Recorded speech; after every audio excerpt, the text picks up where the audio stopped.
Palmeiras tem acerto encaminhado com novo reforço para 2026. Galera, no vídeo de hoje eu preparei um compilado de notícias exclusivas do Palmeiras, tá? O vídeo de hoje tem muita informação, o mercado da bola não para. Palmeiras tem acerto com um grande jogador e tem conversas avançadas com o jogador titular do Flamengo. É isso mesmo. Então não perca seu tempo, já se inscreve no canal, deixe seu like, ativa o sininho aí das notificações e bora para a notícia. Vou trazer o Eduardo Rodrigues aqui no telão. Edu, boa semana para você, bem-vindo ao Taon. O palmeirense está preocupado porque um velho problema apareceu aí, que é rendimento em casa. O torcedor deve se preocupar realmente? Afinal de contas, o jogo na quinta-feira, é quinta ou quarta? É quarta, né? Contra o Cerro Porteño é aqui em São Paulo. Quarta. Fala, Jojo, tudo bem? Muito boa tarde para você e a todos que nos acompanham. Pois é, amiga, o Palmeiras de novo tropeçou agora com o Internacional, empate sem gols, um empate, vamos considerar assim, bem ruim, né? Deixou muito a desejar. O Palmeiras teve muitas dificuldades ali, assim como teve contra o Atlético Mineiro. O Palmeiras que foi derrotado pelo Atlético Mineiro e aí acumula 2 jogos sem vencer em casa, o que é uma raridade, né? Nesse período, nessa era Abel Ferreira. E sim, precisa ligar um sinal de atenção, porque esse velho problema de jogar contra retrancas, contra times muito fechados, começa a atormentar o Palmeiras nesse pós-Copa. E aí, como você bem disse, na quarta-feira, 7 horas da noite, o Cerro Porteño será em casa. O palmeirense que se acostumou a jogar o segundo jogo em casa, dessa vez vai ser diferente, porque na fase de grupos o Palmeiras se classificou em segundo, o Cerro estava em primeiro e aí no sorteio ali calhou de um novo confronto, entre Cerro e Palmeiras. Então o Abel Ferreira disse mais uma vez que não gostou da postura da equipe, disse que o time estava muito moroso, né? Estava ali num estilo que ele não gosta e isso precisa ser corrigido com rapidez, porque o jogo de quarta-feira já está aí e o Palmeiras precisa dar essa resposta para o seu torcedor dentro de casa.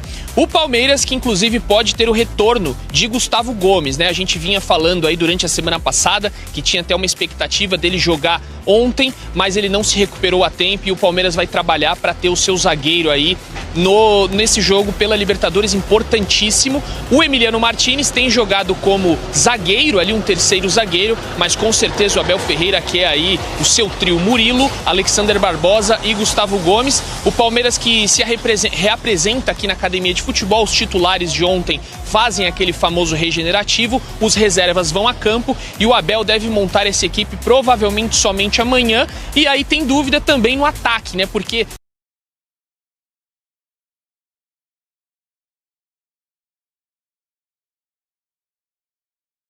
Sousa e Maurício, depois da Copa do Mundo, foram muito bem, estão muito bem, mas ontem deixaram a desejar e aí Flaco Lopes e Vitor Roque entraram no segundo tempo. Bem verdade que não mudaram muita coisa no jogo, mas já fica essa sombra aí. Será que o Flaco volta pro time, Vitor Roque? Opção é o que não falta para Abel Ferreira para sair dessa, não vamos dizer crise, uma pequena turbulência, Joana.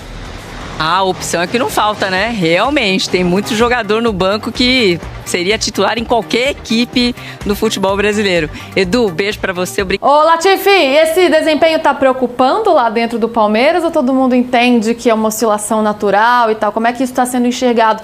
E já emendando ontem Flaco Roque começa no banco, a dupla depois entra, né? Todo mundo fala, gente, mas o Flaco tem que ser titular. O Abel até explicou, né? Tá voltando ainda, Copa do Mundo e tal. Já dá pra contar com os dois aí pro meio da semana. Vitor Roque ainda sem ritmo ainda, né? Um pouco ali, ainda não tá ali no 100% dele não. Como é que a gente pode pensar nesses dois jogadores pensando em Libertadores? Pois é, Lu, o jogo de ontem mostrou para o Abel que o sistema ofensivo ainda precisa de alguns ajustes e como eu pontuei, o Sousa foi uma peça que destoou bastante, né? O Maurício e o Arias até foram participativos, participaram mais do jogo, mas o Sousa destoou bastante. E enquanto isso, o Flaco Lopes, ele tá no banco de reservas aguardando uma oportunidade para ser titular, né? O Abel ele ainda cita a questão das férias pós a Copa, o Vitor Roque tem a questão da lesão, né, que ele ficou mais de 3 meses sem atuar, então o argentino vive a expectativa de retornar ao time titular e o jogo de ontem pode ter jogado a favor dele, né, porque o Palmeiras não conseguiu ir bem no ataque e o Abel falou que o desempenho escalava o time. Então, olhando para isso, é bem possível que o atacante argentino esteja entre os titulares. Já o Vitor Roque, ele ainda busca a melhor forma física, né, o ritmo de jogo, porque, como eu falei, um período muito grande sem atuar, e nas oportunidades que ele tem recebido, ele não conseguiu ser nem perto do Vitor Roque, que o torcedor do Palmeiras gosta tanto. Me dá aqui a câmera, me dá a câmera aqui. A câmera? Foca no PVC. Foca no PVC. Aproxima. Agora abre aqui um pouquinho, abre um pouco. Você tá chamando o Diego Eu aí? corto o meu pescoço. Abre a câmera. Vai mostrar o Latifi? Eu corto o meu pescoço. Latifi. Corto o meu pescoço, mas eu não digo... Eu tô saindo daqui pra você. Eu corto o meu pescoço, mas eu não digo quem foi que disse ontem Ele tá vermelhinho. que por mérito ia jogar Sousa e Maurício na quarta-feira. Eu corto o meu pescoço, mas eu não digo quem foi que disse isso ontem. Na Antes de eu quarta-feira. começar. Falou ontem, falou Pois antes de eu começar. ele tá vermelho, vai jogar gente. Maurício e Sousa. Quarta-feira. Agora a gente tem que ser justo. Gente, mas o campo fala. Ó, Latifi, o mas eu não campo digo quem fala. foi. O único jornalista que falou que o Abel Ferreira ia implementar os 3 zagueiros também foi o nosso Latifi. Aê, tá vendo? Aí, ó. Também corta o meu pescoço. Ó, o PVC te Aproveitando ferrando e a Fabíola te consagra, Latifi. Pois é, não, aproveitando isso que a Fabiola falou, dessa história Ele dos ignorou o que o 3 zagueiros, PVC falou. É isso mesmo, ignora. Vamos falar de coisa boa. Você dando furo em todo mundo, vai. Não, é porque o comentário da Fabiola sobre os 3 zagueiros, né, do comentário do chat falando, é uma formação muito defensiva. Isso também foi uma questão que eu ouvi da comissão técnica do Palmeiras, de usar os 3 zagueiros, que aqui no Brasil, no futebol brasileiro, entendem que a formação de 3 zagueiros é defensiva demais, por ser 3 zagueiros, mas na verdade é totalmente diferente. Como a Fabiola falou, dependendo da forma como você joga, ele é muito mais ofensivo, porque você libera seus alas. E se você tivesse os alas também, né? Também tem isso. E falando sobre o PVC, desse comentário que ele falou, ontem a gente junto. E aí, antes do jogo, a gente estava falando, né, das circunstâncias da partida. Se fosse um jogo truncado, onde o Palmeiras não conseguisse produzir e o Flaco entrasse e decidisse, ele seria o titular na Libertadores. Só que se fosse um jogo onde o Sousa, o Maurício e o Arias arrebentassem, eles seguiriam no time. Acabou que foi um jogo onde o Sousa foi muito mal, então o caminho fica livre pro Flaco tomar essa titularidade. Mas eu falei pra você, quarta-feira vai jogar o Flaco. O Vitor Roque é outra coisa, o Vitor Roque tá voltando de lesão. Aliás, o Vitor Roque tem uma outra coisa que é importante dizer. Ele completou 5 meses sem fazer gol. Tá bom, ele jogou 8 jogos nesse período. Ou, se você preferir, ele jogou 212 minutos. Não, 5 meses sem jogar. Eu adoro estatística. Eu adoro o número. Mas a gente tem que saber ler um número. Ele jogou 212 minutos. 5 meses sem fazer um gol. 212 minutos sem fazer gol. O problema do número é quando você manipula o número a seu favor. Ô, PVC, vamos dar uma olhadinha na prancheta que fala sobre isso aqui que a gente está debatendo, né? Só uma licencinha rapidinho, viu, Latifi? Você já volta aí, fica por aí. O Palmeiras tá jogando assim, ó. Mas se tivesse jogando com 2 zagueiros só, aliás, ontem o Martínez jogou na direita e o Murilo por dentro, então, só para acertar esse detalhe. E aí o Alan é o ala direito, o Piquerez o ala esquerdo, vira aquele, eu gosto de chamar de WM, né? Não é Garro, eu escrevi Garro. Garro? É o Marlon Pereira, é o Marlon Freitas. Você botou o Garro aí? Não sei se eu coloquei, devo ter colocado errado. Enfim. O que é isso, São gente? 3 Vamos caras. colocar isso aí, vai virar print. Não, ia isso ficar mais criativo. Você prefere Garro ou Marlon Freitas? Nessa função, Marlon Freitas. Nessa função. Enfim, Nesse aquilo momento... que eu gosto de chamar de WM, né? Porque você faz um M aqui embaixo e um W aqui na frente, o WM moderno. Bom, se você tivesse um lateral aqui, o Marlon Freitas vinha jogar aqui atrás, não o Garro, e você ia ter os 3 por trás do mesmo jeito e esticar, que fosse o Kelvin na direita, ou que fosse o Giai na direita, como terminou o jogo, Giai, Maurício, Ramon Sousa, Arias e Piquerez, o desenho ia ser igual. Então não é porque tem 3 zagueiros. Tem 3 zagueiros, mas ele pode sair com a bola bem com o Alexandre Barbosa? Pode. A dificuldade para mim está aqui. Isso aqui é uma faca de dois gumes, tá? O Internacional joga com linha de 5, Vitinho, Bruno Gomes, Maripan, Félix Torres, Matheus Bahia, e o Palmeiras com 5 chegando na frente. Quando isso vira pressão, aquilo que eu disse, o diferencial do Palmeiras, na minha opinião, é a capacidade de pressionar a saída de bola. Quando você recupera a bola nos primeiros 20 minutos,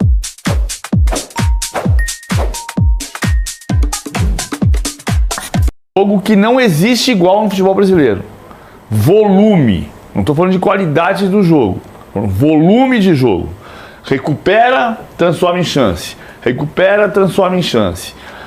Quando isso não acontece de cara, o jogo começa a ficar de uma linha de 5 homens aqui, mais os 2 atrás, tentando abrir espaço num espaço que não existe. E aí você tem dificuldade da falta do drible, da falta da ultrapassagem, da quebra do espaço entre o zagueiro e o lateral, aquilo que o estudo da Copa do Mundo mostrou, que o espaço que mais se abre, mais difícil de marcar, é quando a bola entra entre o zagueiro e o lateral. O Palmeiras não consegue fazer esse tipo de 2 contra 1, de 3 contra 2 para invadir, e aí fica o jogo de circula, abre para o lado, cruzamento.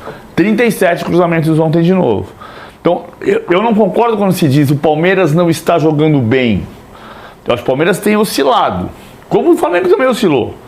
O Palmeiras jogou muito bem contra o Coritiba, que resolveu o jogo rápido na pressão. Contra o Fortaleza, o segundo tempo foi bom. O primeiro tempo começou muito bem, mas não conseguiu definir. O segundo tempo foi muito resolver bem. No segundo tempo. O segundo jogo já não foi bom. O jogo contra o Atlético, o Palmeiras não jogou mal. Perdeu o jogo, mas não jogou mal. Então, assim, pra mim jogou mal. Ele tem oscilado. Mas não é que ele está jogando mal sempre. Tá todo mundo jogando bem, o Palmeiras jogando mal. Não se trata disso. Acho que o time tem dificuldade quando o jogo fica nesse recorte de 5 contra 5, de 5 contra 4, de abrir espaço na defesa fechada. Deu para entender bem, né, gente? Agora a gente entende o que está acontecendo com o Palmeiras direito. Ô, Fá, ontem algumas polêmicas de arbitragem também, né? O Inter, como sempre, né, gente? Os clubes sempre saem reclamando aí dos jogos. Não tem uma rodada que passe ilesa. Mas o Inter saiu reclamando, né, do pisão do Alan no Félix Torres, da jogada também no Carboneiro, do Barbosa, né, no Carboneiro. Você achou que foram lances capitais, não, assim, de arbitragem? Para mim, a arbitragem passou ilesa ontem no jogo. Não vejo por que as reclamações não... A gente reclama demais. Todo jogo é bem chato isso. Não acho que tem por que reclamar, não. Eu acho que era cartão amarelo pro Alan. Não acho que era cartão vermelho, porque o Félix Torres também valorizou demais. Mas o Alan escorrega e acaba deixando o pé e pega. E era o cartão Barbosa amarelo, não tomou nem cartão amarelo. Também, na cabeça do Carboneiro? Acho que não. Eu também não acho que ele, né? não acho que ele deixa o pé. Eu acho que é difícil cravar alguma coisa. Eu vou dar um depoimento. Eu estava no estádio, o Latif estava do meu lado, eu estava vendo o jogo pelo jogo, claro, mas estava com o monitor do meu lado. Nenhum dos dois lances me chamou a atenção, que pode ser uma falha minha. Depois eu vejo os comentários de arbitragem com quem eu conversei. O Paulo Sérgio Oliveira, por exemplo, falou que era cartão amarelo para o Alan. Eu estou de acordo. Conversei com outros instrutores de arbitragem que entenderam a mesma coisa. E entenderam que o Félix Torres exagerou na simulação. Tem gente que acha que não era nem cartão. Eu acho que era cartão amarelo. Acho que ele não tem a intenção de pegar, mas ele pega. Então, para mim, era cartão amarelo. Não era cartão vermelho, e a simulação do Félix Torres ajuda a entender como cartão vermelho. Mas tem muitos caçadores da falta perdida. A gente pode também falar do Vitinho, que perdeu o gol no finalzinho do jogo, né? Talvez o Pesolano possa focar ali nesse lance que definiria a partida para o Internacional. Ele perde um gol inacreditável ali no finalzinho do jogo. Latif, meu amigo, você voltou, mas já te deixo um beijo, hein? Suas considerações finais, tiver mais alguma... se Gustavo Gomes joga, se tem alguma novidade no mercado da bola. Conta aí as últimas do Verdão pra gente. Só uma última atualização. O Palmeiras se reapresentou na manhã de hoje, depois do jogo de ontem, e o Gustavo Gomes iniciou a transição física após ser baixa nos últimos 3 jogos do Palmeiras. O que eu consegui ouvir a lesão realmente aconteceu na coxa direita, é uma preocupação, mas por ser o Gustavo Gomes, um atleta que já jogou com dedo quebrado, lesão na face, inúmeras outras situações, ele reforça o Palmeiras na quarta-feira no jogo de ida nas oitavas de final da Libertadores contra o Cerro Porteño. Ele e o Flaco. Perfeito. Mas seria perfeito, né? PVC, Latifi, Lu, Barbosa, Murilo e Gustavo Gomes para poder jogar Libertadores, né? Então, do Gia e desse interesse então do Napoli, o Hernan. Bom, o Gia é um jogador que desperta o interesse do Napoli, né? A nossa apuração vai muito nesse sentido, de que o Napoli já não é de agora. Aliás, o Gia é um nome que circula no mercado italiano já há algum tempo e agora tem o interesse do Napoli. Nos bastidores do Palmeiras, pouco se falou sobre essa situação. Né? Nas apurações, você conversa com um, conversa com o outro, as pessoas estão falando pouco sobre isso. O que me dá a sensação de que pode ter alguma coisa que pode avançar se acontecer uma proposta. É um jogador que hoje não é titular absoluto, é um jogador hoje que não tem tido o desempenho que se esperava dele em outras temporadas e é um jogador que o Palmeiras entende que pode estar sendo vendido no sentido de fazer aquele caixa. O Palmeiras precisava fazer vendas e não bateu essa meta. Então, assim, o Gia é um jogador que, se aparecer uma proposta boa para o jogador, proposta boa para o Palmeiras, pode acontecer. Então eu até entendo esse silêncio um pouco nos bastidores do Palmeiras como algo no sentido assim, se acontecer um negócio, se vier uma proposta, opa, tem chance de acontecer. Então foi o meu entendimento e que algumas pessoas com quem eu conversei falaram, pode fazer sentido. Uhum. O Bruno, a proposta seria do Napoli, é isso, esse interesse, certo? É isso. Mas foi o que o Hernan falou, enfim, a gente ontem trocou muita mensagem, eu, você, o Hernan, enfim, grupo de apuração, porque é complexa, muita gente em silêncio, muita gente jogando pro lado, jogando pro outro. Eu vou trazer o meu lado, tá? E confio na pessoa com quem eu conversei. E vou até aqui dar um valor, eu não sei se é aquilo por enquanto que o Palmeiras pede ou se é a proposta que o Napoli entregou, mas ontem eu escutei o seguinte valor, 15 milhões de euros, o que dá mais ou menos 88 milhões de reais, e vou ser muito justo aqui, falta entender se essa oferta de 15, ou pelo menos esse número, 15 milhões de euros, é aquilo que o Palmeiras deseja, ou se já é a oferta enviada pelo Napoli. O que eu tenho segurança, e eu sei que você também tem essa informação, é que oferta já chegou. Então, claramente, existe uma negociação. Diferentemente da história do Endrick, que é interesse, pelo menos de acordo com as minhas apurações, as minhas informações, o Endrick é interesse do Aston Villa.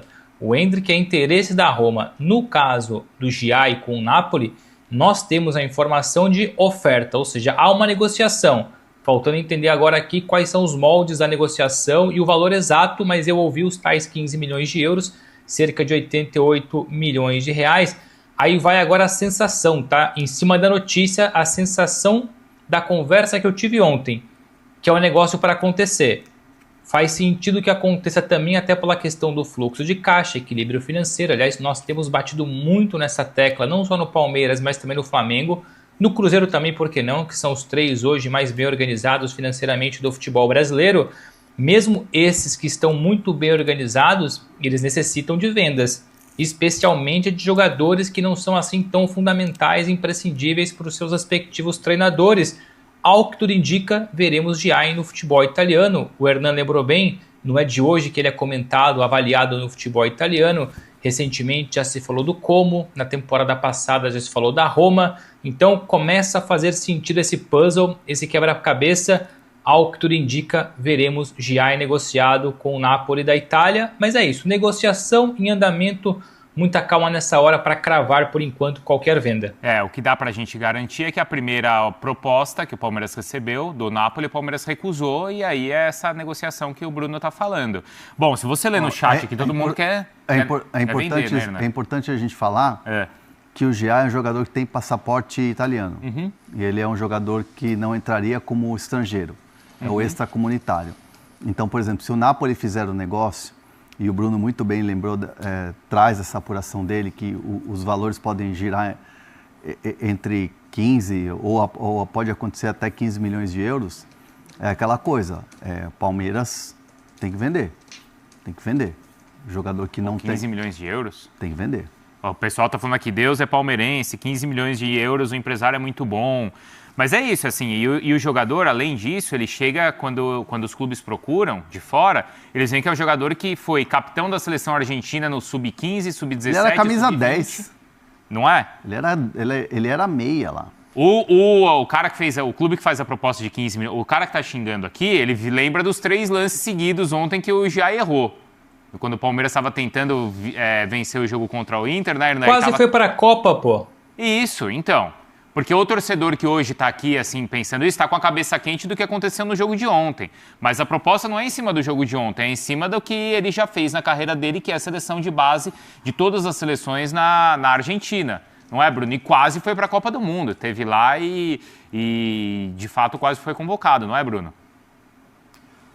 Ele participou nos jogos de preparação, participou nos amistosos, fez parte da pré-lista. Só que aí na lista final o Scaloni colocou ele de lado. É um jogador polivalente, tá longe de ser esse bagre que muita gente pinta. Também não é o supra-sumo do lateral, do defensor. Eu gosto do Giai, combina com o futebol italiano, bem organizado, bem gerido. Por que não? Por exemplo, você, Vicari, seguramente pode falar com muito mais preponderância e conhecimento do que eu. Os palmeirenses também, eles tinham muita coisa contra o Rodrigo Tadei, né? E vai ver depois a história do Tadei no futebol italiano. Tudo bem que são posições distintas, mas muitas vezes tem jogadores talhados para o futebol italiano, que combinam com a forma tática, com a forma, enfim, de liderança, etc., do futebol italiano. E se calhar o Napoli enxerga no Giai aquilo que o palmeirense, ou talvez pessoas de dentro do Palmeiras, não enxerguem nesse momento. Notícia também exclusiva, tem português de 18 anos aí, mais joia, que acaba de assinar um contrato com o Palmeiras, vai reforçar a base do Palmeiras inicialmente, tá? Que é o Fábio Sul, Burnley, na Inglaterra. Fecha aí um acordo com o nosso Palmeiras, né? E já foi anunciado, foi apresentado. Aqui no GE a gente tem algumas informações, falando aí desse acerto, e falando também que inicialmente ele tem aquele jogo sub-20 para se adaptar. Ele assinou um vínculo aí até 31 de janeiro de 2027. Tem aí essa possibilidade de renovação automática, tá? Então, aí uma grande notícia, um grande reforço para o nosso Verdão. Essa informação ela foi divulgada pelo portal Nosso Palestra e confirmada pelo Globo Esporte, do GE, né? O vínculo ele já foi assinado, mas o nome ainda não está no bid, né? E assim que for publicado, ele já pode estar fazendo estreia no Verdão, tá? Ele tem características de segundo volante, ali, como era o Richard Rios, como o Danilo, que é uma opção que o Palmeiras estava tentando buscar. Acabou que não rolou o Danilo, não rolou mais. Quem sabe aí, né? Uma jovem da base pode estar chegando aí pro nosso Verdão para fazer diferença, né? Nesse regime temporário. Ele tem características de segundo volante, mas ele pode atuar em diversas posições do campo. Na atual temporada, ele disputou 24 partidas pela categoria de base do Burnley, e antes o meio-campista já passou pelo Sub-15 do Newcastle. O Newcastle é até um pouco mais conhecido, né? Tem uma relevância um pouquinho maior do que o Burnley, vamos dizer assim. Como se um fosse o Bragantino e o outro fosse o Mirassol, sabe?